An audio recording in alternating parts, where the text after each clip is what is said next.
9월 21일 오늘의 말씀은 열왕기상 8장 12절에서 21절입니다.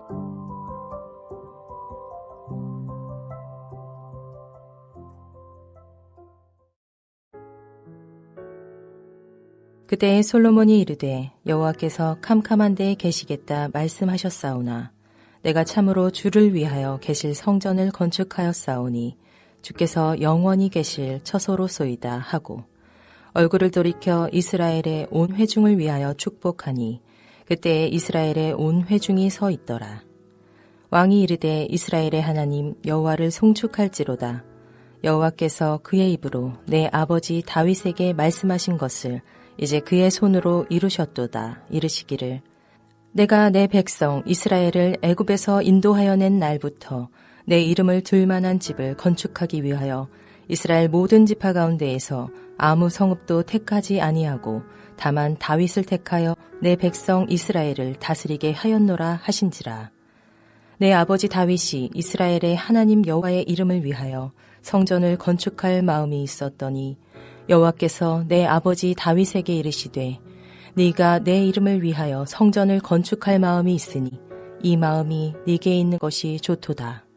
그러나 너는 그 성전을 건축하지 못할 것이요 내 몸에서 나올 네 아들 그가 내 이름을 위하여 성전을 건축하리라 하시더니 이제 여호와께서 말씀하신 대로 이루시도다.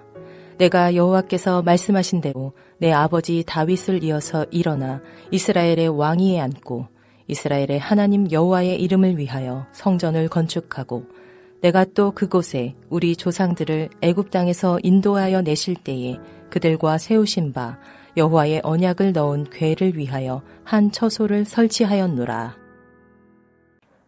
열왕기상 8장 12절에서 21절 말씀을 함께 묵상하겠습니다. 이제 모든 것이 갖추어졌습니다. 성전도 완공되고 성전 기물도 다 만들었습니다. 여호와의 언약궤는 성소 안에 내소인 지성소 안에 금으로 입힌 두 그룹 아래에 안치되었습니다. 이제 마지막으로 성전을 만든 목적이 성취되어야 합니다.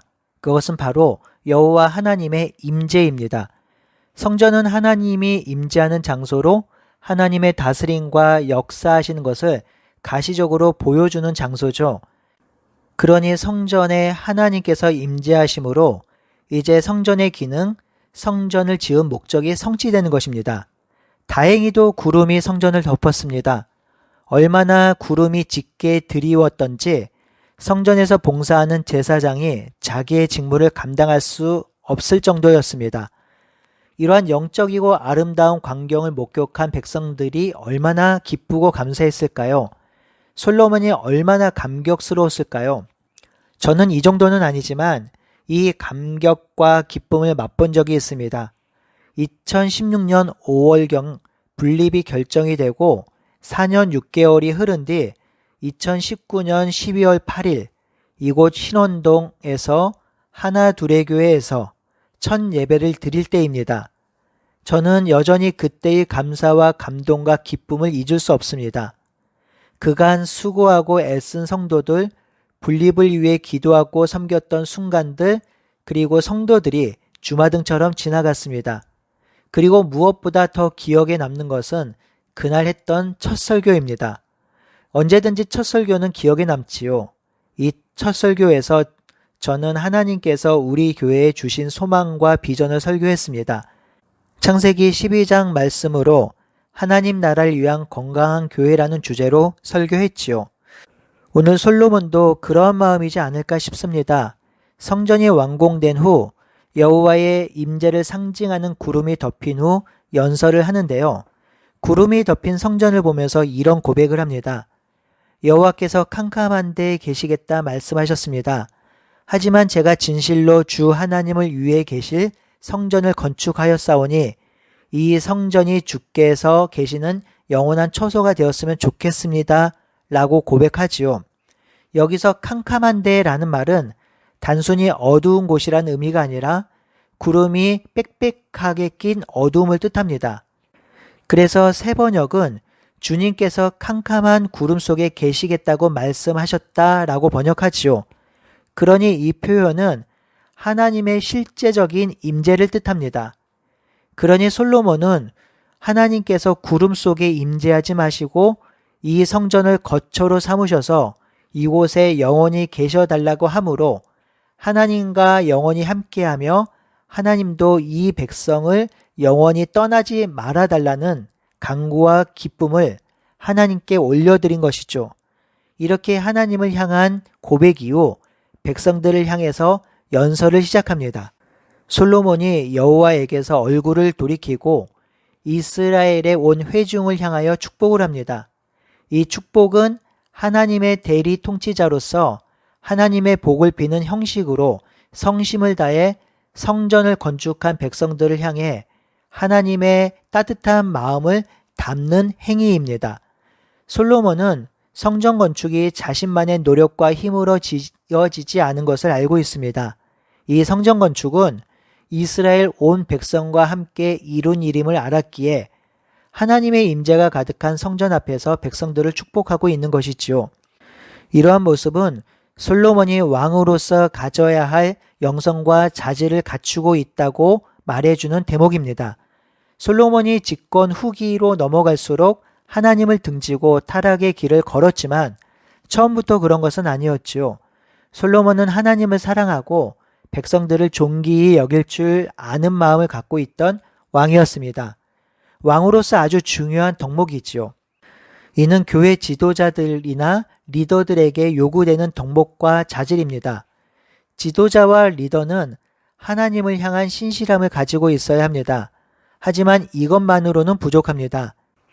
지도자는 지도하고 리딩을 하는 사람인데요. 이 일의 핵심이 사람입니다.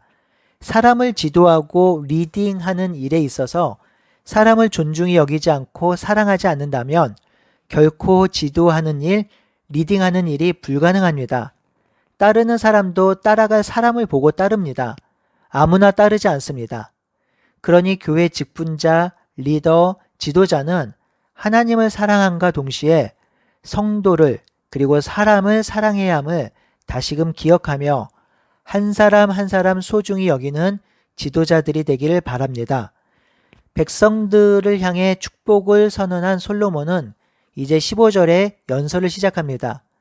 이 연설은 솔로몬 성전이 어떻게 지어졌는지를 보고하는 형식을 띠고 있습니다. 이 연설의 핵심은 15절에 있지요. 여호와께서 아버지 다윗에게 말씀하신 것을 이제 그의 손으로 이루었다 합니다. 솔로몬은 성전 건축을 시작함에 있어서 자신이 했다고 말하지 않습니다. 하나님께서 시작하셨고 하나님께서 시작하신 일을 하나님의 손이 이루었다고 고백하지요. 그리고 16절에서 21절에 하나님께서 성전 건축을 어떻게 이루셨는지를 백성들에게 보고하며 연설합니다. 솔로몬은 하나님께서 자신에게 하신 말씀을 백성들에게 이야기합니다. 내가 내 백성 이스라엘을 애굽에서 인도하여 낸 날부터 내 이름을 둘 만한 곳을 두려고 어느 지파의 성읍도 택한 적이 없다. 다만 다윗을 택하여 이 백성을 다스리게 했다라고 하나님이 말씀하셨다 합니다. 이 하나님의 마음을 안 다윗은 주 이스라엘의 하나님의 이름이 거할 성전을 지으려고 했다 하지요. 이 마음을 안 하나님께서 다윗에게 또 말씀하십니다. 내가 내 이름이 거할 성전을 지으려는 마음을 갖는 것은 아주 훌륭한 일이다. 하지만 그 집을 지을 사람은 다윗 내가 아니다. 내 몸에서 태어날 내 아들이 내 이름을 위하여 성전을 지을 것이다 라고 하셨습니다. 하나님은 이 말씀을 이루셨습니다. 하나님은 다윗 왕을 이어서 솔로몬이 왕이 되게 하셨으며 하나님의 말씀대로 이 솔로몬의 손을 통하여 하나님의 성전을 짓게 하셨습니다. 이 사실을 전하고 있는 것이지요. 이 솔로몬의 연설은 4가지 중요한 신학적 의미를 담고 있습니다. 첫 번째는 성전이 하나님의 작품이라는 것입니다. 성전은 솔로몬이 사사로운 감정이나 자신의 왕권 강화를 위해 지은 것이 아니라 하나님께서 원하시고 바라시던 성전으로 하나님께서 친히 지으신 성전이라는 것을 드러내 보여줍니다. 두 번째는 언약의 연속성을 강조합니다. 성전은 하나님의 다스림과 임재의 상징으로 다윗 왕과의 언약을 통해 솔로몬 때에 짓게 되어져 있습니다. 그러니 이 성전은 솔로몬이 다스리던 때에 즉흥적으로 지어진 것이 아니라 하나님의 언약, 약속이 성취된 사건으로 언약의 연속성을 보여주고 있습니다. 세 번째는 율법의 강조입니다. 21절에 보면 애굽 땅에서 인도하여 내실 때에 세운 여호와의 언약을 넣은 궤를 위하여 처소를 예비하였다고 하지요. 언약의 돌판을 넣어둔 언약궤가 지성소에 안치되어 있음을 다시 한번 강조한 것인데요. 이 언약궤는 하나님의 임재의 상징이지만 이스라엘 백성이 지켜야 할 율법의 요약인 십계명이 들어가 있습니다. 이것을 강조하는 것은 이스라엘 나라의 기초와 근간이 바로 율법임을 드러내고 강조하기 위함입니다. 네 번째는 솔로몬 왕위의 정통성입니다. 솔로몬이 언약을 강조하고 그 언약의 계승자가 자신이며 그 언약에 의해서 자신이 왕이 되었다라는 것을 드러내는 것이죠. 그러니 성전을 통해서 하나님 나라를 다스리는 자신의 입지를 강화하고 흩어진 마음이 있는 백성들을 한데 모으는 작업을 한 것입니다. 사랑하는 성도 여러분, 우리가 교회 사역을 할 때 또는 교회를 섬길 때 항상 물어야 하는 질문이 있습니다. 하나님의 마음은 어떤 마음인가? 하나님이 무엇을 기뻐하시는가? 성경에는 뭐가 기록되어 있는가입니다. 그러니 우리가 반드시 기억해야 할 것은 교회가 성도들의 모임이긴 하지만 교회의 머리가 예수 그리스도라는 것입니다.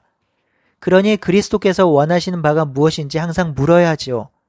그러니 교회를 세운다는 것은 어쩌면 이러한 질문에 대한 답을 찾는 과정이고 그 찾은 답으로 신실하게 이행하는 것일 수도 있습니다. 그렇게 교회를 세워가면 크게 낭망할 일도 크게 상심할 일도 없을 것입니다. 왜냐하면 하나님의 뜻을 묻고 그 답을 찾아가는 것이 바로 교회를 세우는 과정일 수 있기 때문입니다. 우리는 어떤 결과를 위해 살아가는 사람들이 아니라 하나님과 함께 걷고 하나님의 기뻐하시는 뜻을 이루기 위해 그 과정을 사는 사람들입니다. 그렇기에 우리에게는 명분과 당위성이 중요한 것이지요. 솔로몬이 성전 건축을 왜 해야 하는지 충분한 명분과 당위성을 가지고 이행했던 것처럼 우리 또한 우리가 감당해야 할 일과 사역에 명분과 당위성을 살피고 올바른 명분과 당위성이 있다면 당당하게 그 일을 이루어 나아가는 우리 모두가 되기를 바라고 소원합니다. 기도하겠습니다. 하나님, 우리가 이 땅을 살아가면서 해야 할 일과 사명을 날마다 깨닫게 하여 주옵소서. 내 뜻과 내 마음대로 내 인생을 살지 않게 하시고 교회 또한 그렇게 사역하지 않도록 도와주시옵소서. 무슨 일을 하든지 하나님께 묻고 그 일의 명분과 당위성을 찾게 하시고 그 길이 옳은 길이거든 의로운 길이거든 말씀의 길이거든 마다하지 않고 걸어갈 수 있는 힘과 용기와 은혜를 내려주시옵소서. 우리가 더불어 함께 그렇게 살게 도와주시옵소서. 예수님의 이름으로 기도합니다. 아멘.